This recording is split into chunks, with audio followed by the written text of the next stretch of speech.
Capítulo 11. De la virtud de la fortaleza que tuvo María Santísima. La virtud de la fortaleza, que se pone en el tercer lugar de las 4 cardinales, sirve para moderar las operaciones que cada uno ejercita principalmente consigo mismo, con la pasión de la irascible. Y si bien es verdad que la concupiscible, a quien pertenece la templanza, es primero que la irascible,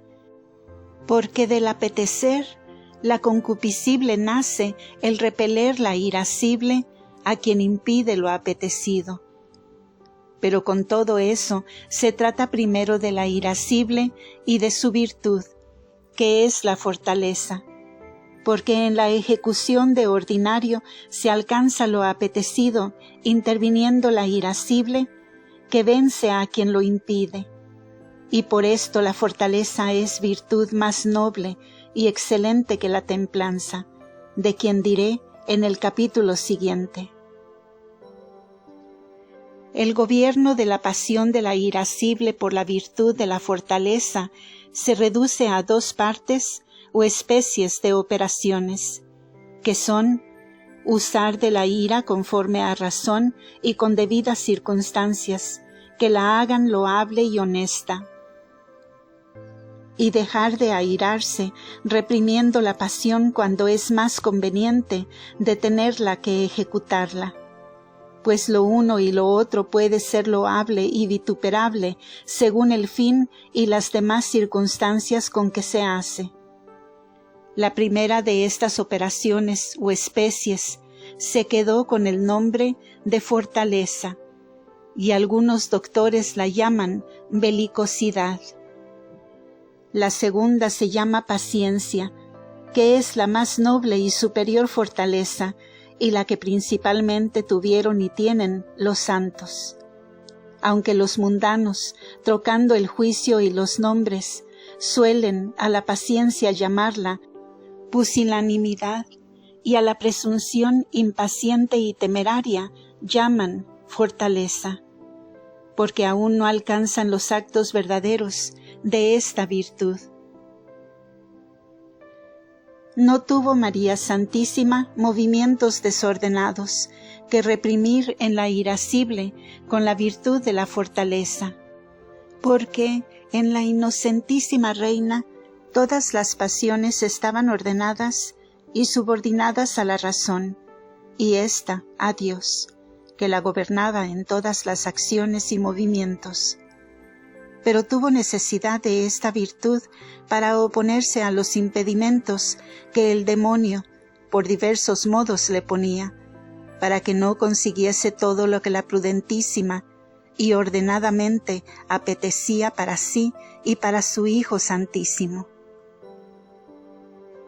Y en esta valerosa resistencia y conflicto nadie fue más fuerte entre todas las criaturas, porque todas juntas no pudieron llegar a la fortaleza de María nuestra Reina, pues no tuvieron tantas peleas y contradicciones del común enemigo. Pero cuando era necesario usar de esta fortaleza o belicosidad con las criaturas humanas, era tan suave como fuerte, o por mejor decir, era tan fuerte cuanto era suavísima en obrar,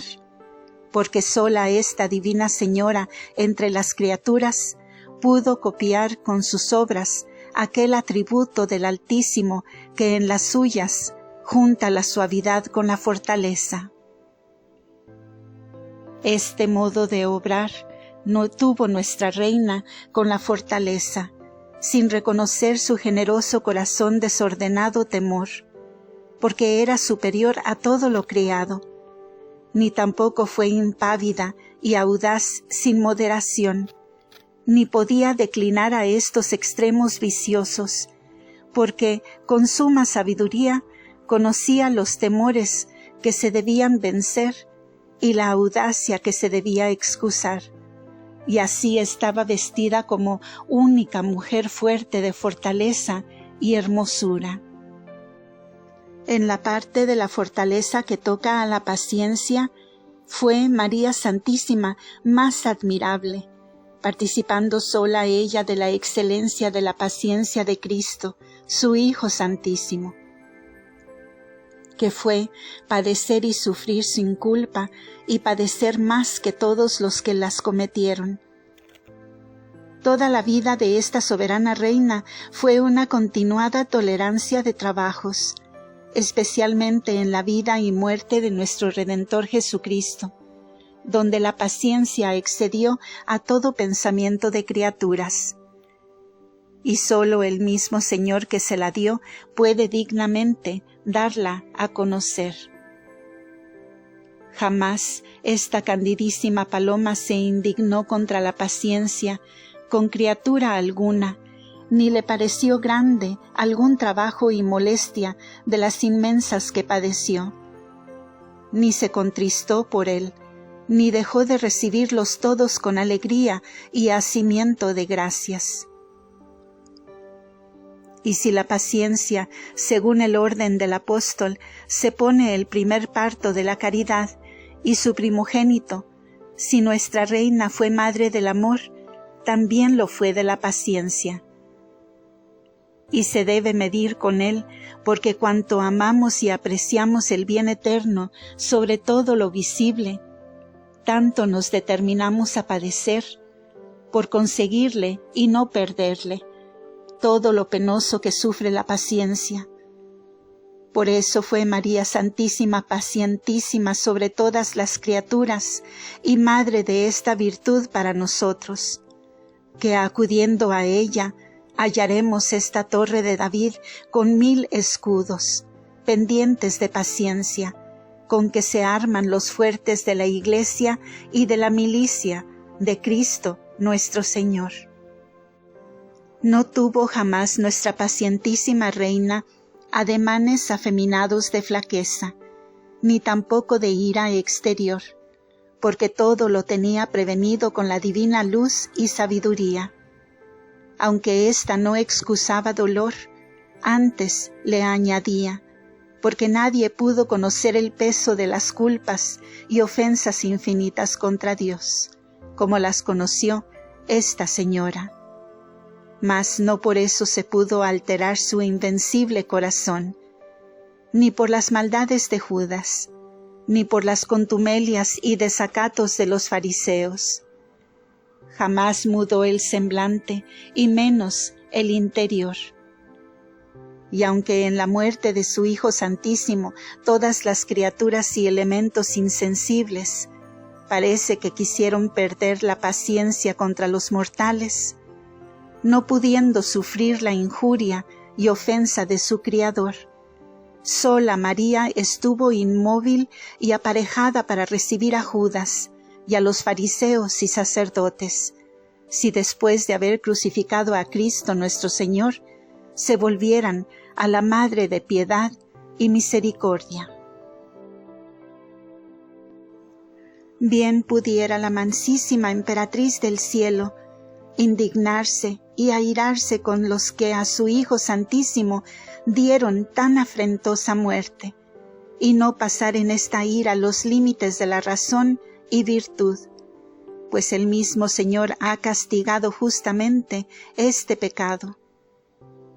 Estando yo en este pensamiento, me fue respondido que el Altísimo dispuso cómo esta gran señora no tuviese estos movimientos y operaciones, aunque pudiera debidamente, porque no quería que ella fuese instrumento y como acusadora de los pecadores, porque la eligió por medianera y abogada suya y madre de misericordia, para que por ellas viniesen a los hombres todas las que el Señor quería mostrar con los hijos de Adán, y hubiese quien dignamente moderase la ira del justo juez, intercediendo por los culpados. Solo con el demonio ejecutó la ira esta señora, y en lo que fue necesario para la paciencia y tolerancia, y para vencer los impedimentos que le pudo poner este enemigo y antigua serpiente para el bien obrar. A la virtud de la fortaleza se reducen también la magnanimidad y la magnificencia, porque participan de estas condiciones en alguna cosa, dando firmeza a la voluntad en la materia que las toca. La magnanimidad consiste en obrar cosas grandes a quienes sigue la honra grande de la virtud, y por eso se dice que tiene por materia propia los honores grandes, y de que le nacen a esta virtud muchas propiedades que tienen los magnánimos, como aborrecer las lisonjas y simuladas hipocresías, que amarlas es de ánimos apocados y viles. No ser codiciosos, ni interesados, ni amigos de lo más útil, sino de lo más honesto y grande.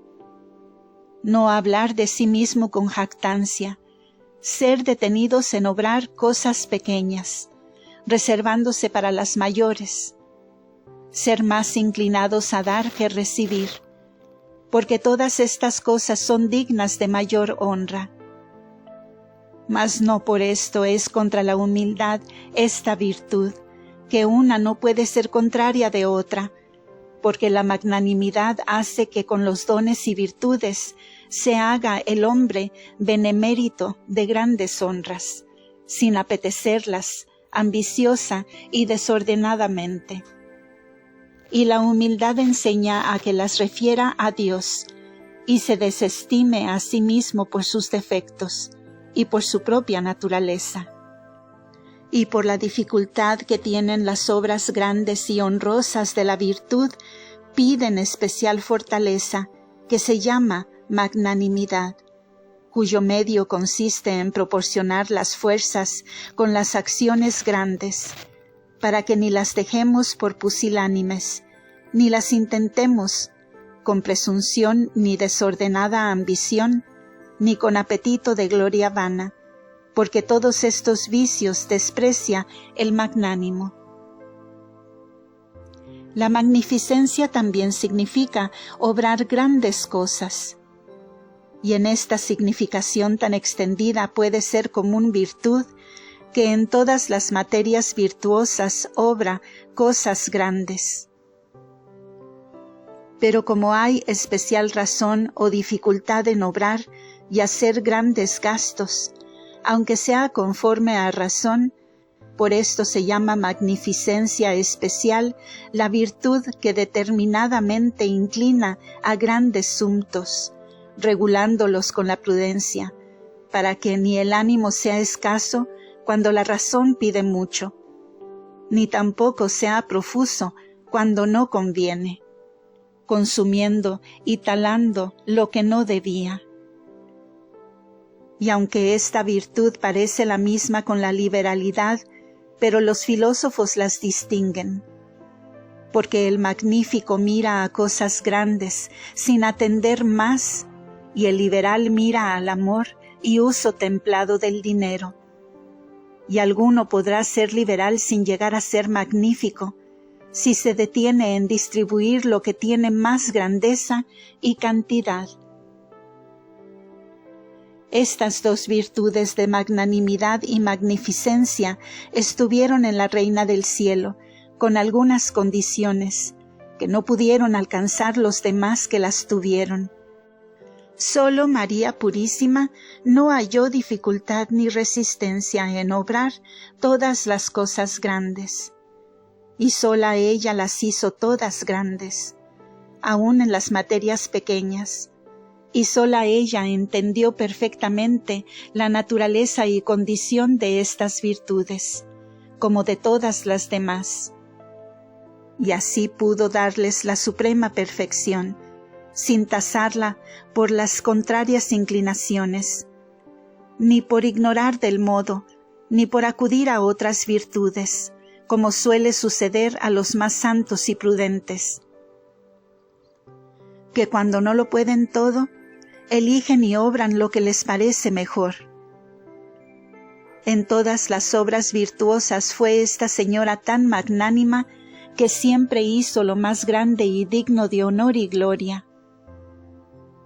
y mereciéndola de todas las criaturas, fue más magnánima en despreciarla y posponerla, refiriéndola sola a Dios y obrando en la misma humildad lo más grande y magnánimo de esta virtud. Y estando las obras de la humildad heroica como en una divina emulación y competencia con lo magnánimo de todas las demás virtudes, vivían todas juntas como ricas joyas que a porfía con su hermosa variedad adornaban a la hija del rey, cuya gloria toda se quedaba en lo interior, como lo dijo David su padre, en el Salmo 44. En la magnificencia también fue grande nuestra reina, porque si bien era pobre, y más en el espíritu sin amor alguno a cosa terrena, con todo eso de lo que el Señor le dio, dispensó magníficamente, como sucedió cuando los Reyes Magos le ofrecieron preciosos dones al niño Jesús, y después en el discurso que vivió en la iglesia, subido el Señor al cielo. Y la mayor magnificencia fue que siendo señora de todo lo criado, lo destinase todo para que magníficamente, cuanto era de su afecto, se gastase en el beneficio de los necesitados y en el honor y culto de Dios. Y esta doctrina y virtud enseñó a muchos, para ser maestra de toda perfección en obras que tan a pesar de las viles costumbres e inclinaciones hacen los mortales, sin llegar a darles el punto de prudencia que deben.